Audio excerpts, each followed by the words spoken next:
Falar sobre suicídio não é falar de morte, né? Assim, é falar que tem saída.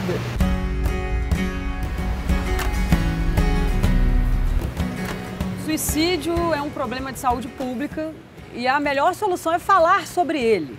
Só que ninguém gosta de falar, é um assunto que todo mundo evita, né? Todo mundo tem medo, por isso a gente convidou hoje a Cíntia, que é psicóloga, e o Humberto, que é médico, para a gente falar mais, né, sobre suicídio. Nos últimos 10 anos, aumentou em mais de 20% o número de suicídios no Brasil. Em primeiro lugar, assim, por que ninguém fala? Por que todo mundo tem esse medo, né, de tocar nesse assunto? Existe um tabu, um estigma associado ao suicídio que é milenar. Né? Se nós pegarmos, por exemplo, o cristianismo, que é, né, a religião predominante no Ocidente, para o catolicismo e o cristianismo de uma forma geral, o suicídio é talvez o pior pecado de todos. Né? Santo Agostinho dizia que o suicida é um homicida, né, que mata a si mesmo e faz isso por motivo fútil, por vaidade. Né? Quem tentasse suicídio era excomungado da igreja e coisas do tipo, né, que foram impregnando o coração e a mente das pessoas. Né? Então isso é uma coisa histórica, antiga, que a gente carrega aí. Até hoje acontece em Minas Gerais, em 2018, do padre da cidade não deixar quem suicidou ser enterrado lá no cemitério da igreja, por exemplo. Até hoje acontece isso. Eu acho que, já que estamos falando disso e que se quebrem tabus, eu posso falar da minha experiência de vida. Eu já pensei em morrer, assim, eu já passei por isso, já fiz terapia, nunca cheguei a tentativa de suicídio, mas cheguei nesse ponto de desespero, já tive depressão. E terapia me ajudou muito, minha família me ajudou muito. A gente não tem que ter vergonha de falar isso, porque é muito comum, não é? Exatamente. No Brasil, como é que é? Essas pessoas que já pensaram alguma vez na vida em morrer, é muita gente? Muita gente. Tem um estudo que foi feito na região de Campinas, um estudo da Organização Mundial de Saúde, que foi feito em vários países do mundo. 17% dos brasileiros, em algum momento da vida, pensaram em suicídio. E eu, por exemplo, trabalhei muitos anos, né, em televisão, né, em grandes veículos.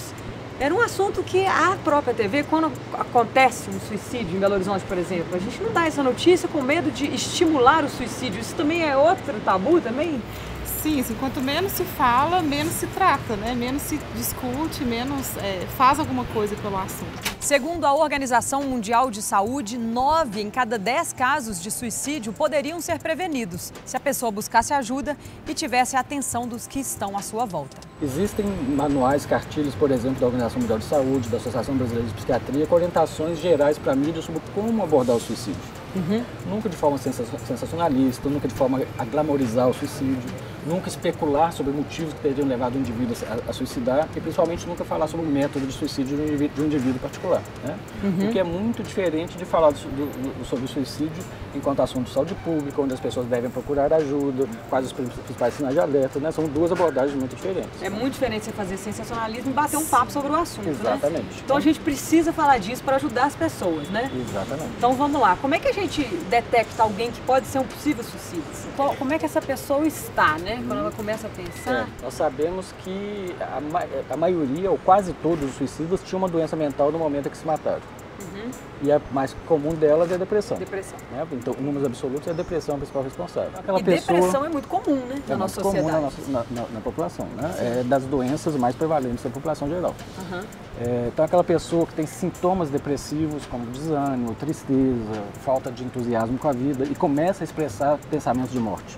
Eu preferia estar morto do que estar vivo, a vida não vale a pena, ou pensamento de suicídio propriamente. Eu estou pensando em tirar minha vida, né? Tudo isso tem que ser levado muito seriamente, porque essa pessoa está em risco de realmente vir a se matar. Uma coisa importante existe um mito de quem fala em suicídio não se mata. Né? A maioria das pessoas que se suicidaram comunicaram com as pessoas próximas a sua intenção de se matar nos dias anteriores.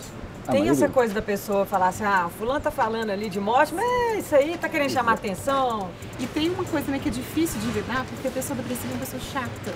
Né? Então, assim, as pessoas às vezes não têm consciência, tipo, porque eu chamo ela pra sair, mas ela não vai. Não quer ir em lugar nenhum. Não vai em lugar nenhum, também não quer sair dessa, então pra que eu vou fazer alguma coisa? Então, tem esse estigma também, assim, que a pessoa depressiva é uma pessoa que as pessoas em volta não conseguem ter paciência, sabe? Se ajudar como deveria. E, doutor, quando a pessoa tá prestes a cometer um suicídio, ela se sente como se fosse uma rua sem saída? Assim, a sensação é essa? Exatamente, né? Quer dizer, é um momento em que alguns sentimentos frequentemente estão presentes, que é a desesperança, ela não vê perspectiva, não vê, né, futuro para ela, desespero, né? Ela não sabe o que fazer, e desamparo, ela se sente desamparada.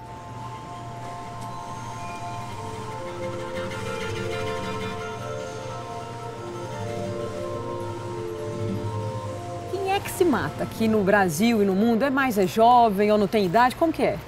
Primeiro, sexo masculino, né? No mundo inteiro, com exceção da China, homem se mata 3 a 4 vezes mais que a mulher. Apesar da mulher fazer 3 a 4 vezes mais tentativas de suicídio do que o homem. Ah, é? Olha. A cada ano, cerca de 12 mil pessoas se suicidam no Brasil. A maioria são idosos ou jovens. No mundo todo, e o Brasil incluído, dobrou ou triplicou as taxas de suicídio nessa população que vai de 15 a 29 anos de idade. Gente! Hoje, em 1/3 dos países do mundo, o suicídio é a principal causa de morte nessa faixa etária. É um momento de angústia, né? Assim, é um momento de não se encontrar ali naquele momento, não é uma criança, não é um adulto. Então a adolescência por si só já é um difícil, um momento vulnerável, assim, né? Um momento de angústia, de intensidade, né? Então assim, é muito amor, é muito ódio. Nós temos uma geração hoje que é muito menos resiliente do que gerações passadas. É muito menos tolerante à frustração, muito menos tolerante a nãos, né? E a vida é assim, a vida infelizmente é muito mais não do que sim, né? Sim, é verdade. A gente tem que aprender a ouvir não, né, gente? E o que a gente pode fazer, em nós todos, assim, quem está nos assistindo, para olhar para si, para olhar para o outro? O que você acha qual é a atitude que tem que ser tomada, assim, para a gente tentar diminuir essas taxas, né, de suicídio? Exatamente. Eu acho que a primeira coisa é ouvir isso e agir de forma responsável e séria com essa pessoa. Essa pessoa precisa de ajuda e precisa de ajuda imediata. Se você está pensando em se matar, procure ajuda em um serviço público de saúde, como CAPS, Sersan e ainda serviços em universidades. E você também pode ligar agora, gratuitamente, para o 188, que é o Centro de Valorização da Vida. Admitir que está mal. Nos tempos de hoje é tão difícil, assim, uma vida com filtros, né? Assim, todo mundo é feliz, tem que ser perfeito, mundo tem que dar conta de tudo. Tem que ter, exatamente. E não tem que nada, né? Não tem que nada, né? Então, assim, a pessoa conseguir admitir que ela não está bem, né? E tirar esse estigma também de que, assim, quem procura psicólogo ou psiquiatra é louco, né? Assim, eu não preciso disso, não é pra mim. Quando a gente fala em suicídio em adolescentes e jovens, a gente não pode esquecer que nós temos uma geração que usa álcool e outras drogas cada vez mais cedo e cada vez em quantidade maior. É verdade. Né?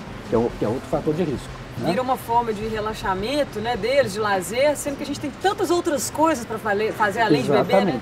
E aí que entra talvez o que ajude na prevenção, ou seja, a promoção da saúde.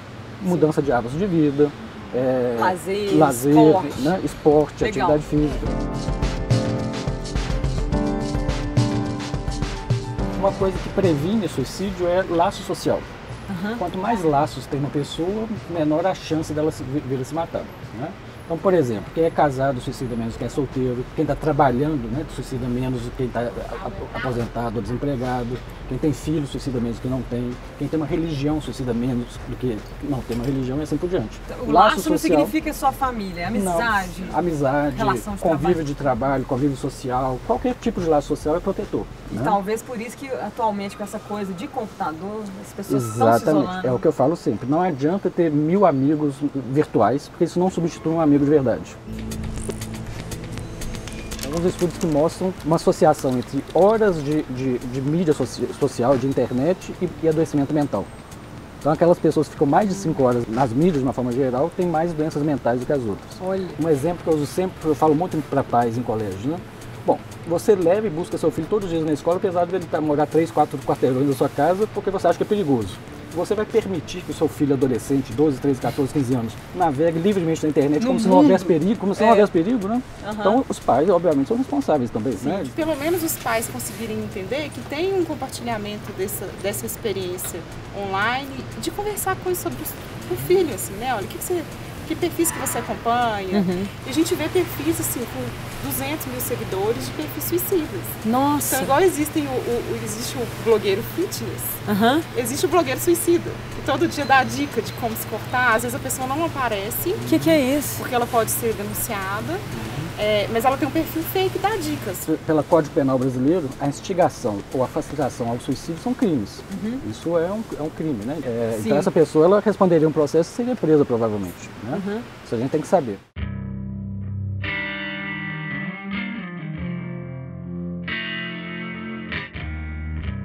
Vocês criaram um projeto que chama Vidas, né? Isso. É uma página numa rede social, é isso? Exatamente.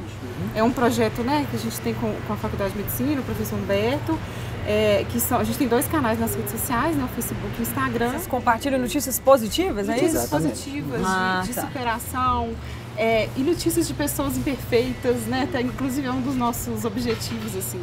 Vocês têm recebido desabafos, pessoas? Recebemos. Assim, muita gente de superação, né, assim, às vezes contando mesmo assim, eu passei por isso e superei, queria dizer para o outro que é possível. Fala pessoal, tudo bom? Kiko Seattle, busca profissional. Eu gostaria de contar para vocês também que passei por situações muito parecidas, por várias vezes tentei acabar com a minha própria vida, passava longos períodos sem me alimentar, de cama, e o que eu poderia dizer para quem está passando por algo semelhante, para não desistir, para fazer total esforço, procurar sempre fazer aquilo que você sempre amou fazer. No meu caso, foi a música que me trouxe um propósito para estar enfrentando a cada dia.